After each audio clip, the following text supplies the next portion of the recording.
Maggie Harper wasn't the type to pick fights. She'd always been more about getting her hands dirty, fixing what was broken, and keeping her head down. So when she got the chance to lease a scrappy plot of land just past the edge of town, where the suburbs gave way to dust and open sky, she jumped at it. The place wasn't much dry in spots, soggy in others, with a creaky barn and a fence that had seen better days.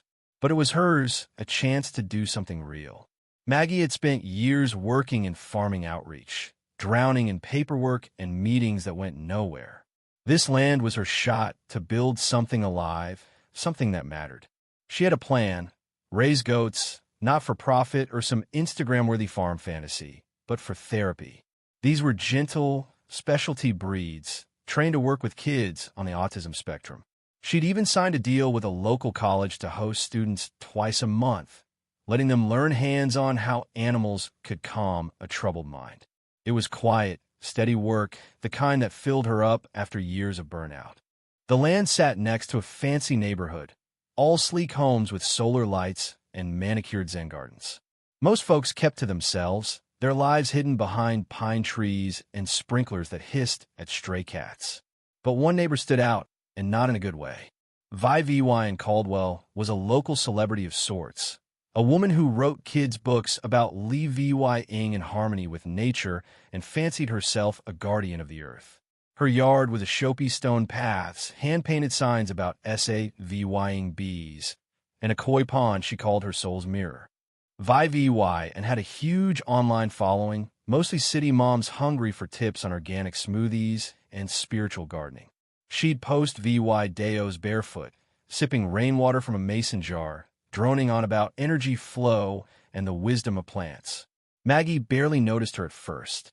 She was too busy with feed schedules and hoof trims. Then Vi noticed the goats. Their first meeting was weirdly staged. Vi showed up at Maggie's gate with a sprig of mint and a smile so tight it could have cracked glass. She launched into a speech about community and the vibrational harmony of living things. Maggie nodded, thanked her for the mint, and got back to work. But Vi didn't like being brushed off.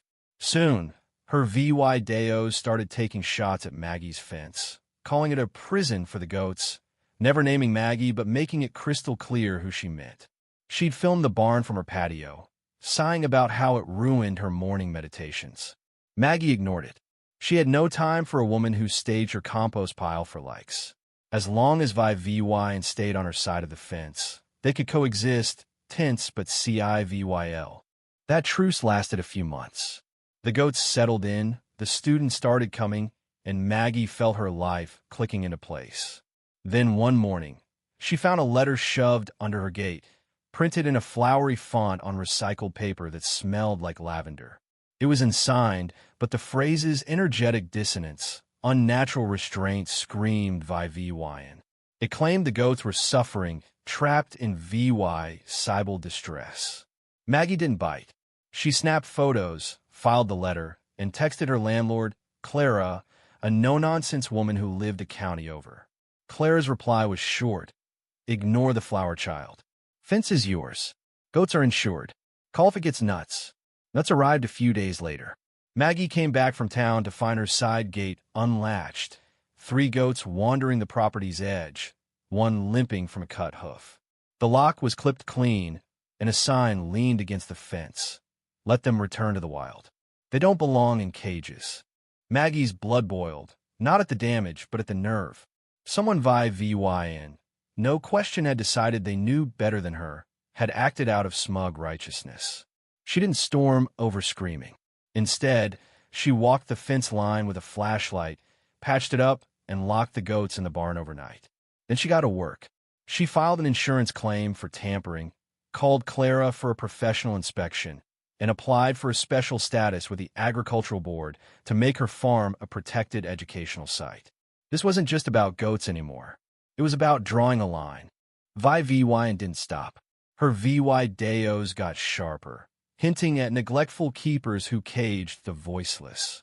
She posted on the local bulletin board, under fake names like Concerned Gardeners, pushing a freedom to graze campaign that sounded noble but reeked of her branding.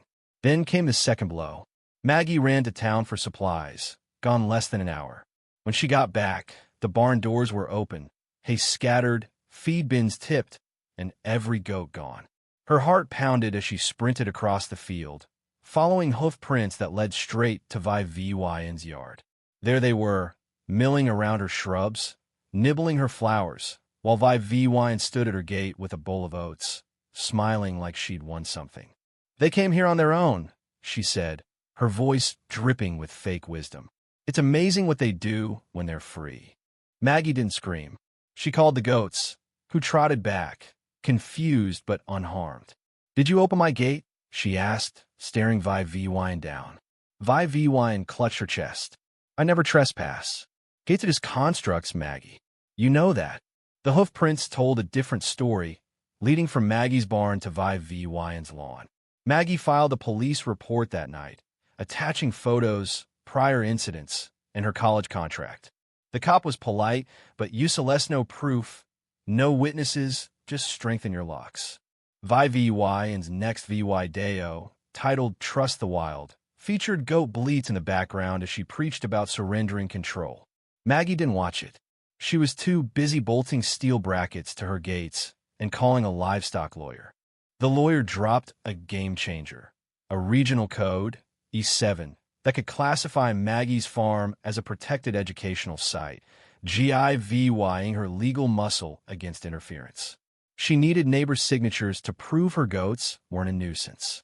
Maggie went door to door, skipping Vivian's house. Most neighbors signed without fuss. But one, a tired tech guy named Ethan, hesitated. Over coffee, he admitted Vivian had cited him with a petition, claiming Maggie's goats spread disease and ruined soil. He hadn't signed, but her story had almost swayed him. Now, hearing Maggie's side, he grabbed a pen. That was when Maggie knew Vivian wasn't just eccentric. She was calculated. Maggie submitted her E7 application, but Vivian kept pushing. Flyers appeared on Maggie's truck, warning about animal imprisonment and wildflower threats. One goat fell sick, sluggish, and wheezing. The vet found traces of oleander, a toxic plant from Vivian's garden, in the straw near the fence. Maggie reported it, and the agricultural board flagged Vivian's property as a hazard. Vivian trimmed her bushes and posted about overregulation, but the hits kept coming. She built a bird-watching deck overlooking Maggie's pasture, filming the goats and calling them by name, tossing fruit through the fence. Maggie's cameras caught it, but the law was slow. Neighbors started whispering about Vivian's weird tower, and one filed a complaint about its height. Maggie upped the ante, requesting a zoning audit of Vivian's land and hiring a soil expert who found illegal chemicals in her koi pond runoff. She didn't gloat. She just added it to her file. Then Maggie made her move. She crafted tags for the goats' collars, laminated and official, certified non-nuisance livestock, E7 compliant, free to roam where permitted. She researched an easement strip between their properties, a gray zone Vivian treated as hers. Under E7 rules, Maggie's goats could graze there if Super VY said. So she opened the gate. The goats wandered out, munching Vivian's overgrown bushes, their tags glinting in the sun. Vivian stormed out, robe flapping, face pale. "Are you serious? This is malicious," she shouted. Maggie held her clipboard. "It's policy," she said, cool as stone. Vivian tried to film, but the footage showed calm goats and legal tags, not chaos. Her followers were baffled, some questioning her crusade. Vivian yanked her streams offline. She didn't quit. An anonymous letter hit the college, accusing Maggie of neglect.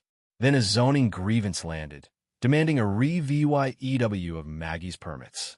A county inspector paced her land, snapping photos.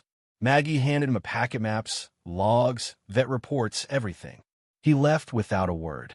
That night, Maggie found a burned pile near her fence, a melted tag at its center. She bagged it, reported it, and kept going. Then came the final jab, an animal control complaint, claiming Maggie doped her goats and left them in filth. The officer toured her farm, checked every record, and left with a nod. "No issues here," he said.